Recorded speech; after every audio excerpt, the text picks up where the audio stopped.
Are you ready for a great adventure? Today on The World is Yours. It's going to be an exciting expedition, and we'll have plenty of ways to get around. We will mush and rally a dog sled across the Canadian mountains of Mont Tremblant and shred some world-class slopes on skis. Then, we'll go treasure hunting for statues with several stops throughout Budapest. Finally, we'll flaunt our dance moves as we flamenco into Seville, Spain, where we'll see the most beautiful structures of the city, including a tower of gold and a plush palace. It's time for another unforgettable adventure.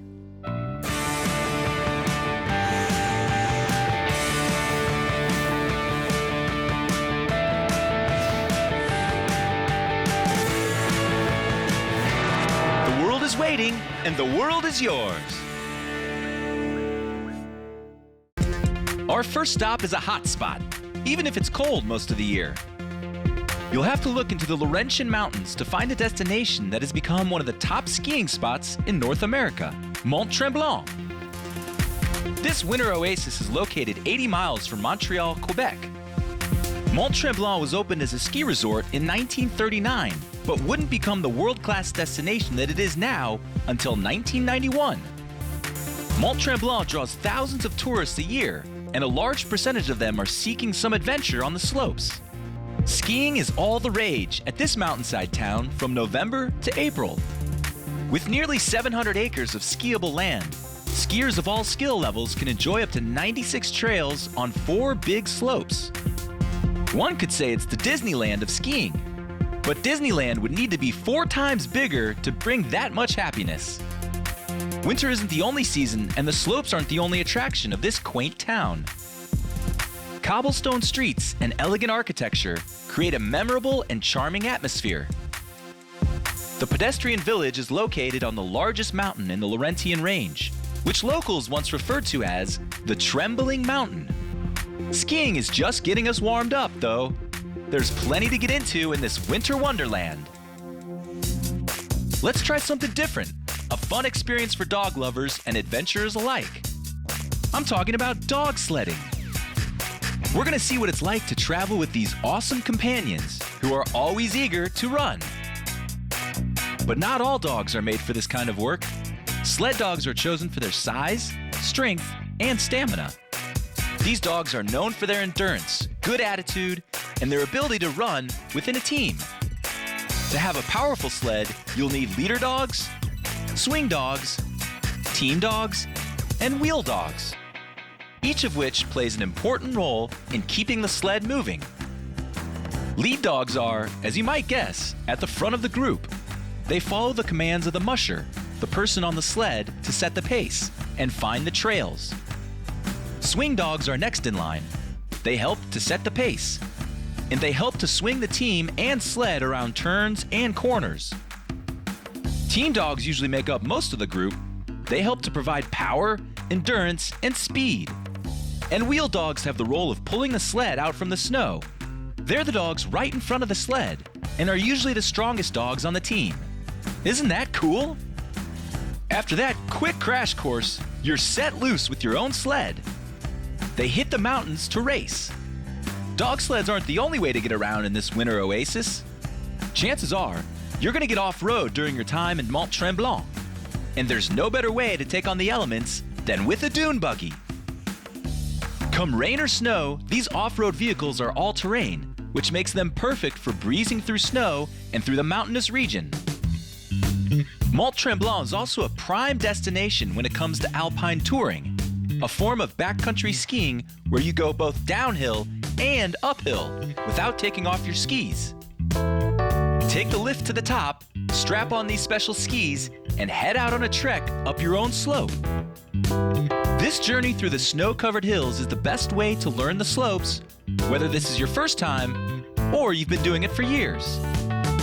Make sure to keep your eyes open because the mountain is actually home to over 40 different species of mammals, like moose, deer, wolves, and bears. You never know what animal friend you might see from the lift. The lift gives an easy ride to the slope of your choice, but alpine tours provide the closest view of the mountain and offer their own share of beautiful sights.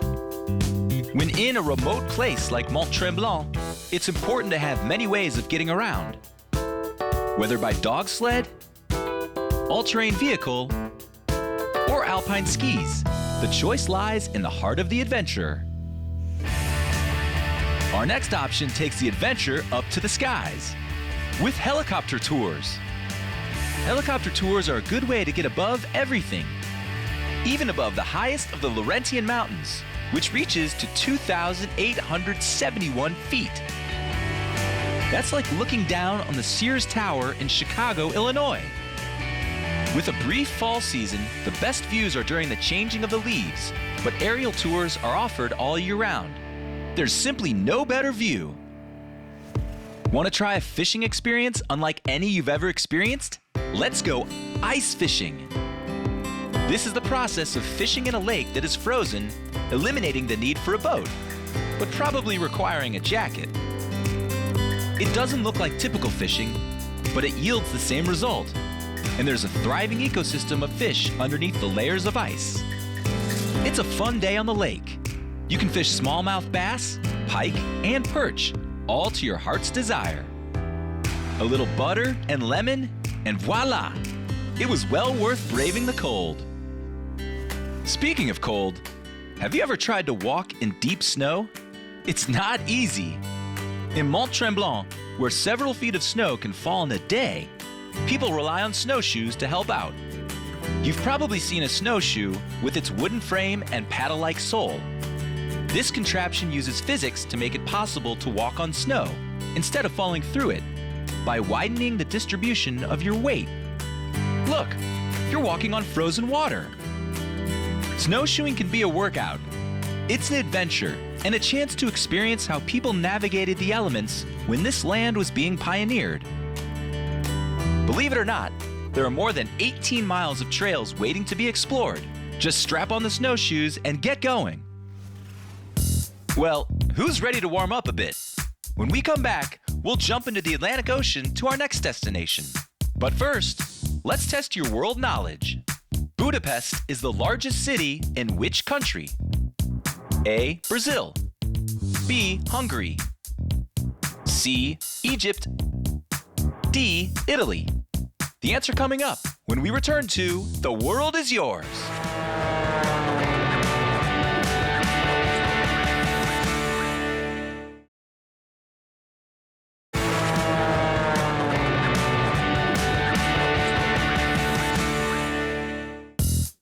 We're back.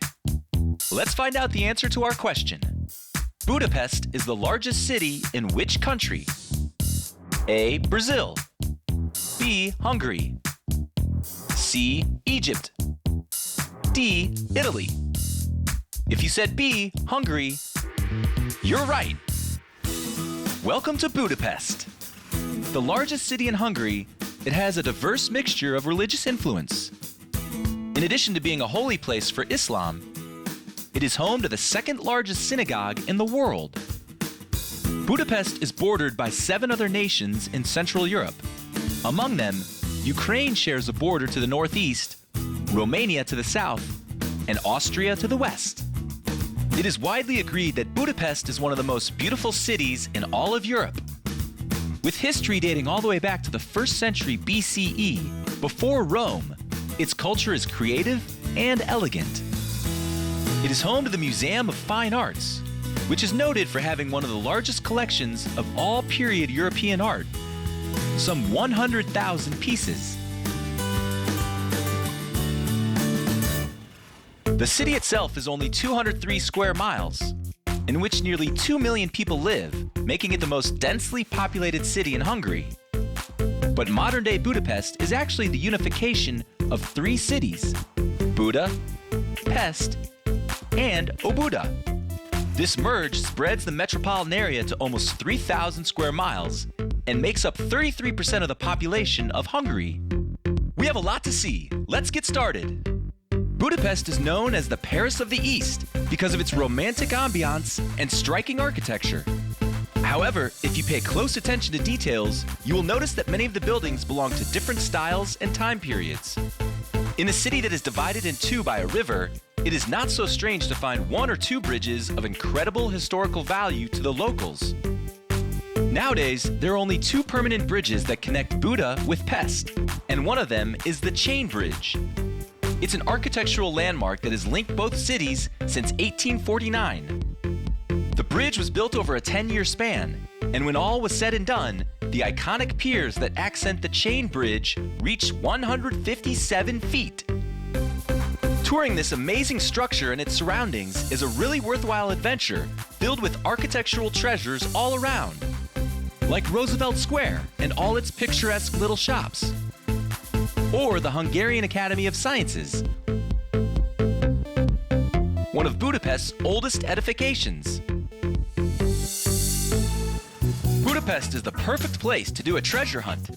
Can you find the most representative statues that inhabit this city? Fisherman's Bastion, sitting statue of Attila Joseph, Liberty statue, Hősök tér, or Hero Square. At the end of the Chain Bridge, if you follow the city skyline, you'll notice a dome. That's exactly where we're going next, St. Stephen's Basilica. What do you think is the most attractive element in this temple? The bell tower? Or perhaps its neoclassical style? Let's go find out. The 19th century theater is one of the two tallest buildings in Budapest, tied with the Parliament building. It received its name from Saint Stephen I of Hungary, the first king of Hungary.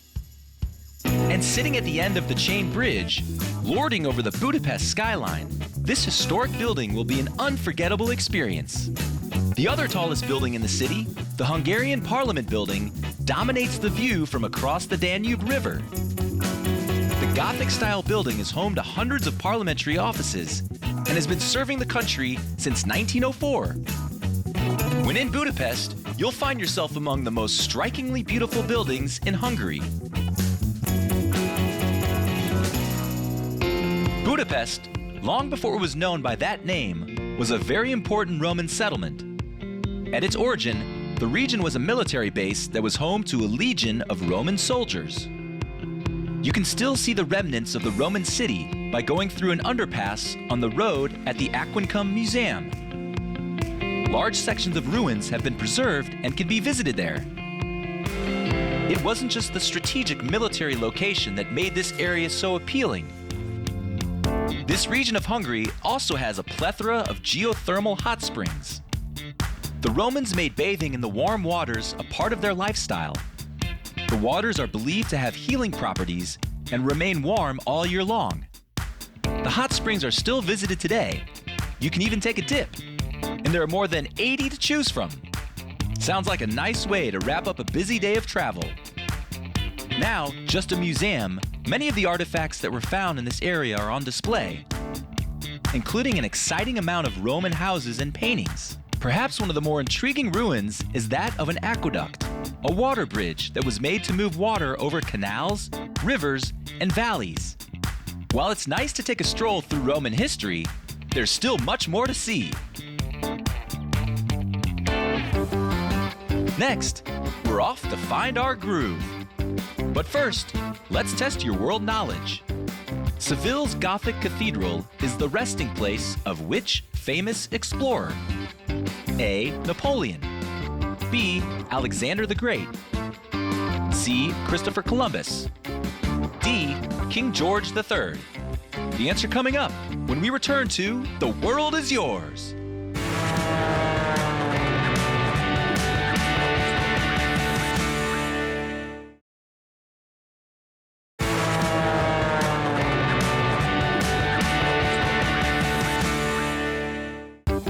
We're back.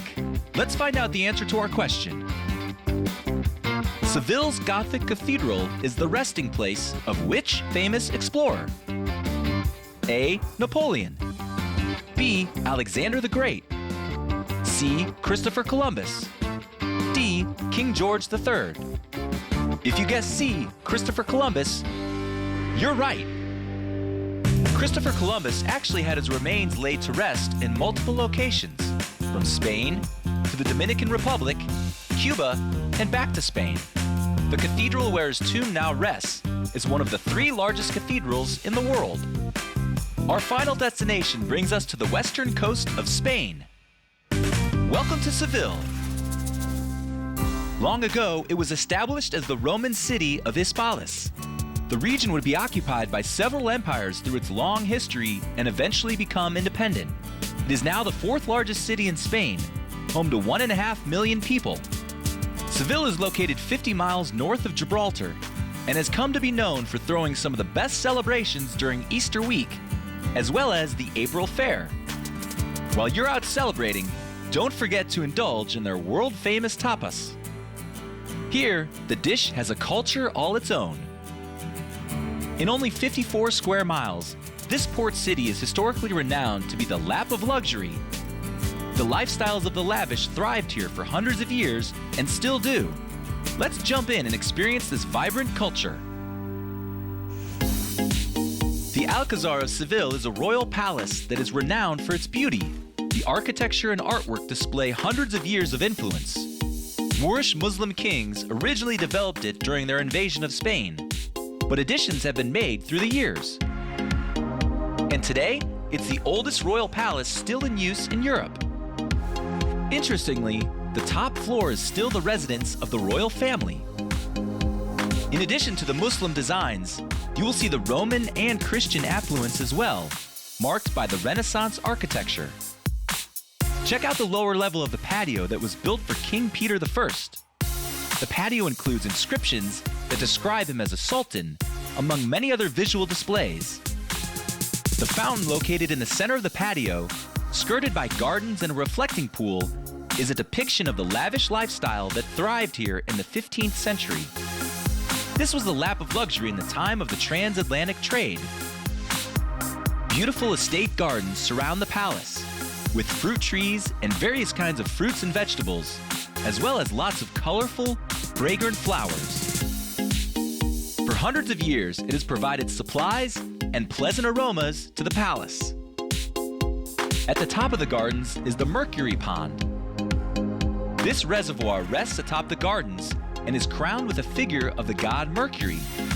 Diego de Pesquera designed it, and Bartolomé Morel made the cast in 1576. Now that we've experienced the peak of luxury, let's continue our adventure. Our next stop will bring us to the city walls. This is the famed Torre del Oro. This Tower of Gold was built in the 13th century, around 1220. That's about 800 years ago. At this point in history, the Moors were invading Spain, and the Torre del Oro would be one of many structures they would erect. It is now one of the most recognizable landmarks in Europe. But it didn't always have the visual appeal. The rounded top wasn't added until about 500 years later, around 1760. During its prime, the purpose of the tower was to protect Seville and prevent the Christians from attacking. It was strategic to control the Guadalquivir River and those that used it. Originally, it was accompanied by a twin tower, which was later damaged and collapsed in an earthquake. Currently, the Torre del Oro functions as a naval museum, featuring a massive collection of ancient models and navigational instruments that reveal the methods of ancient science. Also on display are prints and nautical charts that spark a new appreciation for the technology of today. Seville has many beautiful sights to behold, from luxurious palaces to monuments of gold. Time for a quick break. When we come back, be ready to put on your dancing shoes. But first, let's test your world knowledge. Which one of these dances originated in Spain? A. Flamenco. B. Tango. C. Swing. D. Breakdancing. The answer coming up when we return to The World is Yours.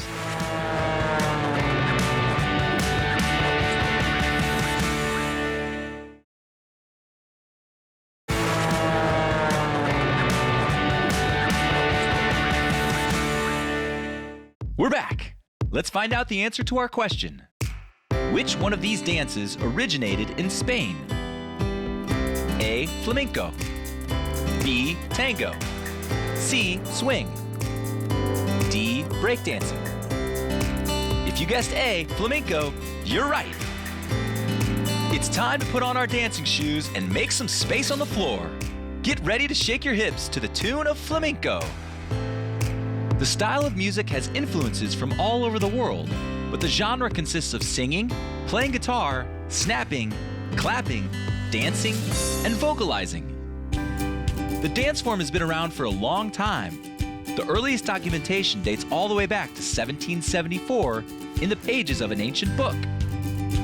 And while most people associate salsa and tango with Hispanic dances, it's becoming more popular to include flamenco. In fact, the dance style isn't just taught in Hispanic countries anymore. You can cross any ocean and find a place that grooves to this style of dance. The United States and Japan each have large communities of dancers who have learned it and continue to pass it down through classes and themed venues. Japan actually has more flamenco academies than Spain, and you can't blame them. Looks like fun. Well, it's been a wild ride, and we've seen pretty much every corner of the earth. We explored Mont Tremblant on skis, dog sleds, snowshoes, and more. We strolled through Budapest's wonderful streets. And wrapping things up with some flamenco in Seville, Spain. There are many more adventures to come. Until next time, the world is waiting, and the world is yours.